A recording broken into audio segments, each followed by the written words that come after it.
খাবারে যেটা আছে যদি 100% বলতে উনি অনেক কষ্ট করে সারাক্ষণ পানি ছড়াতে আমি সেটা ওনার কথা শুনে।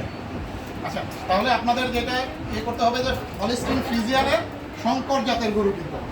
হলিস্টিন ফ্রিজিয়ানের ক্রস। এখন কত পার্সেন্ট হলিস্টিন ফ্রিজিয়ানের গুণ আছে এরকম গরুগুলো ভালো কাজ করবে, দুধ উৎপাদন ভালো করবে, এটা কি আপনাদের ধারণা আছে? আপনাদের কাছে মানে আমাদের বাস্তব অভিজ্ঞতা থেকে আমরা যখন সিমেন্ট দিতে যাই, আমাদের মাঠ কর্মীরা যখন সিমেন্ট দিতে যায় সবাই খালি বলেন যে 100% সিমেন্ট দেন, 100% সিমেন্ট দেন। আসলে সেই ধারণাটা কিন্তু সঠিক না।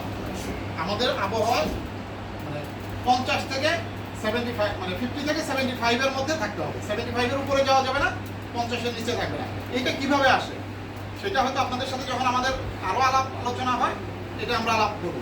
কিন্তু আপনারা যেটা এখন কিনবেন যেটা সেই গরুটা মানে যদি 87.5% বলে ওইটা কিনতে যাবেন না। 62.5%, 75%, 50% এই গরুগুলো হলিস্টিন ফ্রিজিয়ানের সঙ্গে এটা আপনারা দেখেই বুঝতে পারবেন। আর আমাদের যারা মাঠ কর্মী আছে আপনারা নিশ্চয়ই খামারি, বেশিরভাগই খামারি সিলেক্ট করা হয়েছে, আমি অনেককেই চিনতে পারতেছি। তা আপনারা মানে হলিস্টিন ফ্রিজিয়ানের শঙ্কর জাতের গরুগুলো মোটামুটি চিনেন। এটা তারপরে যদি কারো কনফিউশন থাকে আমাদের সাথে একটু যোগাযোগ করবে, আমরা গিয়ে সেটা করব। আর যেটা যে আপনাদেরকে দুধ দোয়া দেখাই দিতেছে এটার উপর বিশ্বাস করা যাবে না। কারণ আমরা অনেক গাভী পাই যেটার ওলানটা বড় কিন্তু দুধ উৎপাদন ওই ওলান অনুসারে হচ্ছে না। এটার কারণটা কি জানেন? ওই ওলানে দুধের যে গ্ল্যান্ডগুলো এটার থেকে মাসেলের সংখ্যাটা বেশি, মাসেলের পরিমাণটা বেশি। এটা না আরও কিছু সমস্যা ফেস করে আমরা ফিল্ড মাঠ পর্যায়েও পাই এরকম। আপনারা যেই বইয়ে কিছু কেতাবি ধারণা আছে যে আপনারা কি ধরনের গরু কিনবেন, মানে গরুগুলা কীরকম হইতে হবে, ত্রিকোণাকৃতি, পিছনটা উঁচু, তারপরে সাদা কালো মিক্স, হলিস্টিন ফ্রিজিয়ান হইলে মাথাটা একটু ছোটো থাকতে হবে, ওলানটা বড় থাকতে হবে, এই জাতীয় অনেকগুলো ধারণা দেওয়া আছে। মানে আপনারা হয়তো ম্যানুয়ালও পাবেন, কিন্তু তার থেকে যেটা আপনাদের ইয়ে করতে হবে যে ওর ব্যাক ট্রেস, মানে ব্যাক ট্রেসটা ইংরেজি শব্দ, যে ওর মায়ের গুণাগুণ ওই খামারই জানে কিনা, বা যে সারের সিমেন্টটা দিচ্ছে তার বাম মানে ওই সারের মায়ের গুণাগুণটা জানা আছে কিনা, আমাদেরকে ওই পর্যায়ে যাইতে হবে। কারণ কেন? কারণটা কি আমরা ওইটা দেখে ধারণা করতে পারি, বা মানে মায়ের ম্যাস্টাইটিস হওয়ার প্রবণতা কেমন ছিল, মা দুধ কেমন দিত, মা কোনো ক্রনিক রোগে আক্রান্ত ছিল কিনা, মা এফএমডিতে আক্রান্ত ছিল কিনা, এই জাতীয় তথ্যগুলো যদি থাকে তাইলে এটা আরও ভালো হয়। আপনি মানে আমাকে গায়ে পায়ে একটু উঁচা লম্বা দেখতেছেন, মানে আমি যদিও অত উঁচা লম্বা না, কিন্তু আমি কিন্তু দুর্বল প্রকৃতির মানুষ। মানে আমার আধা ঘন্টা থেকে 1 ঘন্টা কথা কইতে দিলে আমি দুর্বল হয়ে যাবো।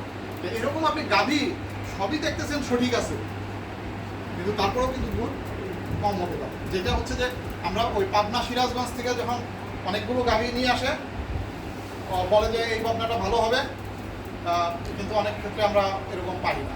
তখন দেখা যায় যে ওদের যদি আমরা মানে আবার কোনো না কোনোভাবে হিস্ট্রি নিতে থাকি তখন দেখা যায় যে মায়ের হিস্ট্রিটা ভালো না, মা হয়তো কোনো না কোনোভাবে অ্যাপেন্ডিক্সে আক্রান্ত হয়েছিল, বা মায়ের হয়তো কোলান ফুলা মানে ম্যাস্টাইটিস রোগটা ছিল, এই জাতীয় এই তথ্যগুলো একটু নেবেন। আর আপনারা হাট অ্যাভয়েড করে মানে কোনো খামার থেকে অর্ডার দেন। খামার থেকে নিলে ভালো হবে কি, উনি আপনাকে জানা মতে যদি খারাপ গরুটা দেয় তাহলে আবার আপনি গিয়ে তাহলে মানে জিজ্ঞাসা করতে পারবেন তার জানা মতে খারাপ গরুটা, কারণ আপনারা পয়সা দিয়ে নেবেন, টাকা দিয়ে নেবেন, টাকা দিয়ে যে আপনার খারাপ গরু ইয়ে করার কথা। হাটে হয়তো আপনার মানে 200 গরুর মধ্যে 1টা বা 2টা ভালো উঠতে পারে। হাটে মানে বেশিরভাগ ক্ষেত্রেই হাটের গরুগুলো অতটা মানে দুধ উৎপাদনের জন্য অতটা ইয়ে না। আপনারা পারলে খামার থেকে নেবেন, এটা একটা ইয়া। আশেপাশে খামার আছে আশেপাশে ইনাদের জানা মতোই আছে, কিছু কিছু খামার ইয়ে আছে। আর রাহার ওভাবে ইয়া বিক্রি করে, একদিনেরটা বিক্রি করে, তাও একটু হাই প্রাইস, মানে ওদের একটা রেট আছে, এটা হয়তো এনারা অ্যাফোর্ড করবে না। এনাদেরও পরিচিত চ্যানেল অনেক ইয়া আছে, সেখান থেকে যারা পেয়ে যাবে। এই আর আমাদের এখন উৎপাদনের পাশাপাশি আরেকটা জিনিস একটু আমাদের খেয়াল করতে হবে। আপনাদের এই সমিতি করে আপনাদের কিন্তু গাভী পোষাইতেছে, দুধ উৎপাদন করতেছে, দুধ উৎপাদন আমাদের মিরসরাইতে মানে একটু ঘাটতি আছে, যেটা ফেনী থেকে কিছু দুধ আসে, কিন্তু আমাদের যেটা সমস্যা মার্কেটিং চ্যানেলটা কিন্তু বিশাল সমস্যা। এটা কি আপনারা খেয়াল করছেন? আপনাদের উৎপাদনের সাথে সাথে মার্কেটিং চ্যানেলটাকে একটু স্ট্রং করে পনির খাওয়াবেন, ভালো ঘি খাওয়াবেন। দেখবেন যে আমরা মুক্তাগাছা গেলে মন্ডা নিয়ে আসি, টাঙ্গাইলে গেলে চমচম নিয়ে আসি, তাই না? আপনাদের মিঠাছড়া গেলে আমরা ছানা বালুশাহী খাই। এরকম হয়েছে না? আবার এই যে ইফসার সহযোগিতায় আপনাদের এই যে মুহুরী প্রজেক্টের এখানে, যদিও ঢাকাতে এটা প্রচুর এখন ইয়া হয়ে গেছে, যে ট্যাঙ্কারের মধ্যে চিটাগাঙেও কয়েকটা ইয়া মাঠা বিক্রি করে। তাহলে এটা কিন্তু মানে বছর 2-1 আগে ইফসা কিন্তু এটা ওরা কিনে দিছে, কিন্তু ওর একটা সমস্যা হলো যে ও বিশ্বস্ত মানুষ পায় না। আমিও মাঝে মাঝে চিন্তা করি যে ওকে দিয়ে যদি আমি ওই এখানে আপনাদের যে এটা ইয়া মহামায়ার সামনে ওই ট্যাঙ্কারটা নিয়ে গরমের দিনে যদি ও দাঁড়ায়, ওখানে কিন্তু বেশ ভালো বিক্রি হবে। কিন্তু আমি যখন ওকে অ্যাপ্রোচ করতে গেলাম, ও কয়েছে স্যার বিশ্বস্ত মানুষ পাই না। মানে আপনাদের এলাকায় মানে ওয়ার্কার একটা বড় সমস্যা, মানে যদি 2 মাস 3 মাসের জন্য ইয়ে নিতে চান, মানে এরকম যে ওখানে যদি আমরা একটা ইয়ে নিতে চাই, যে ট্যাঙ্কার একটা দিল, কয়েকটা দিতে পারবো, কিন্তু স্যার আমি বিশ্বস্ত মানুষ পাই না। এইটা তাই আবার খয়াছড়ার এখানেও এরকম একটা ইয়ে আছে। আর এই এলাকার ঘি বা দুধ, যেমন ছানা বালুশাহী, আমার অফিসে এসে অনেকে নিয়ে যায়। এই যে আপনাদের মিঠাছড়া যে দোকানটা সাদা কালো, এটা মোটামুটি একটা পরিচিত হইতেছে না, এই তো পরিচিত হইতেছে। ওনার কিন্তু দুধও পর্যাপ্ত না, উনি কিন্তু ওনার খামারের যে দুধ হয় ওইটা সাফিসিয়েন্ট না, ওখানে আরও দুধ লাগে। এরকম যদি কয়েকটা আইটেম যদি পরিচিত হয়, আপনাদের কিন্তু বাজারজাত করাটা, আপনাদের ইয়েটা উৎপাদিত যে দুগ্ধজাত পণ্যগুলো মার্কেটিংয়ে ভালোই হবে।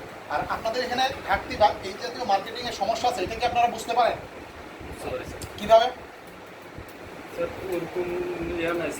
এই যে প্রসার না, আপনারা কয়েকটা জিনিস একটু খেয়াল করেন। এখানে মধুবন আছে না, মধুবন, বনফুল, এই ফ্যাক্টরিগুলো কি আপনাদের এলাকায় মিষ্টি তৈরি করে? চিটাগাং। তাহলে চিটাগাং থেকে মিষ্টি তৈরি করে নিয়ে এসে এখানে বিক্রি করতেছে। কিন্তু আপনারা যদি উদ্যোগ নেন, তাহলে কিন্তু এটা মিরসরাইতেই বিক্রি করা সম্ভব। আবার দেখেন কোনো কোনো এই যে মোল্লা, তারপরে কি আরো কয়েকটা দোকান আছে না, এরা কিন্তু ফেনীর দিক থেকে নিয়ে আসে। আপনারা এটা জানেন কিনা? কুমিল্লা থেকে আসে। তাইলে এইটা আপনাদের একটা বিশাল সুযোগ আছে। এবং আরেকটা জিনিস আপনাদেরকে একটু টার্গেট করতে হবে, আপনাদেরটা কিন্তু সমবায় সমিতি হলেও একটা প্রতিষ্ঠানের মতো হয়ে যাবে। আজ আমরা যেটা চাচ্ছি একটা প্রতিষ্ঠান, নিবন্ধন হবে, ইয়া হবে, এটা আপনাদের আরেকটা বড় সুযোগ তৈরি হবে, যে আপনারা শুধু মানে হতাশায় না ভুগে যে কী করবো হায় হায় না করে, চাকরি বাকরির চিন্তা না করে, কারণ চাকরি বাকরিতে এই বয়সে আপনাদের দেওয়াও যাবে না। আপনাদের কিন্তু এই যে ইকোনমিক জোন যেটা হচ্ছে, মানে এখানে কিন্তু একটা বিশাল ইয়া হবে। আপনারা হয়তো এক্সিকিউটিভ লেভেলে, তারা হয়তো আপনাদেরটা ওই বিএসটিআই অনুমোদন ছাড়া নাও কিনতে পারে, কিন্তু সাপোর্টিং যে স্টাফ থাকবে, যারা এই এলাকায় কিন্তু এক সময় 2-1 বছরের মধ্যে আরও লোকজন কর্মী চলে আসবে, তো ওই কর্মীরা তো খাবে। আপনি আশেপাশে আপনি বড় দোকান ভিতরে না দিতে পারেন, সাইডে তো মার্কেটিংটা করতে পারবেন। এরকম কিন্তু একটা সুযোগ আছে। এই সুযোগটা যদি আপনারা মানে আপনারা মিলে ক্রিয়েট করতে না পারি, তাহলে এই সুযোগটা ওই যে বনফুল, মধুবন যেরকম কুমিল্লা থেকে, চিটাগাং থেকে, ফেনী থেকে দই মিষ্টি এনে বিক্রি করতেছে, এটা কিন্তু ওইরকম মার্কেটটা হাতছাড়া হয়ে যাবে। এবং আপনারা শুধু বলবেন যে ইকোনমিক জোন আমাদের জমি নিচে চাকরি দেয় না, কিন্তু কাজের ক্ষেত্র আমাদের খুঁজে বের করতে হবে এবং ওখানে কাজ করতে হবে, এইটুকু।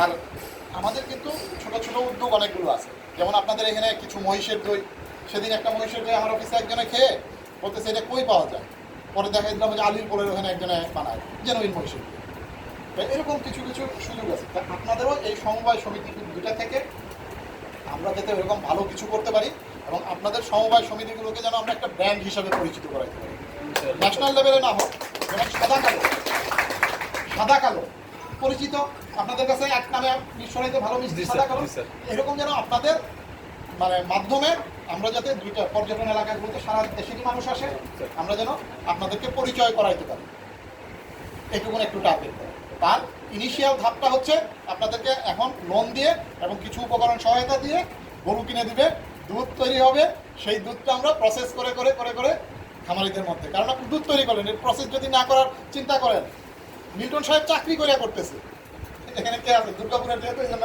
মিল্টন সাহেবের বারবার নাম আসতেছে, মিল্টন সাহেবকে তো অনেকেই চিনে, মিল্টন সাদা কালোরিয়া, উনি চাকরি করে না, একটা চাকরি করে তারপরেও এটা কিন্তু করতেছে। আর আপনারা আমরা এটা যদি উদ্যোগ নেই, সম্ভব, খুবই সম্ভব। এবং এটা আমরা জেনুইন জিনিস মিরসরাই থেকে, যেরকম সাদা কালোর ছানা বালুশাহী পরিচিত, মহিষের দই যেরকম পরিচিত, আপনাদের মাধ্যমে কোনো না কোনো পণ্য যেন আমাদের মানুষের মাঝে সঠিকভাবে পরিচিত হয় এবং একটা ব্র্যান্ড আকারে যেন তৈরি হয়, এই আশাবাদ ব্যক্ত করতেছি এবং আমি আমার সংক্ষিপ্ত বক্তব্য শেষ করতেছি।